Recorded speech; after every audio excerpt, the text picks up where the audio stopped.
taas niyan mga kamaskara. Yun. Yung bata ko naman ang pinakyat ko. Kanina ako nakasakay dyan. Ngayon ang bata ko naman ang pinadali ko. Kaya sobrang init sa taas. Grabe ang init. Pati yung mga bakal na yun, yung nakikita yung bakal na yan, halos hindi mawakan sa sobrang init. Kaya nagpahinga muna ako at mamaya dun pa tayo kumulap sa taas. Medyo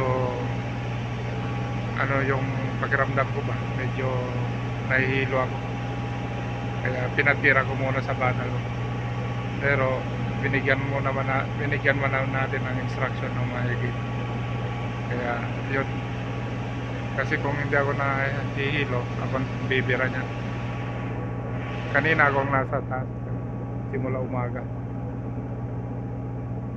Ayun, napakataas niyan mga kamaskara.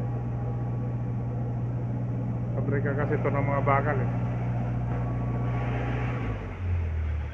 So yun, nandun na sila sa pinakataas. Bali, puntahan ko na yung yung panel. Ayan. Oh!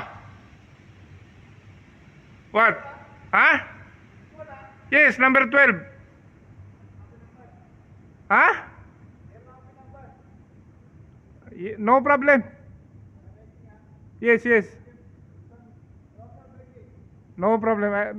I will go panel, ha?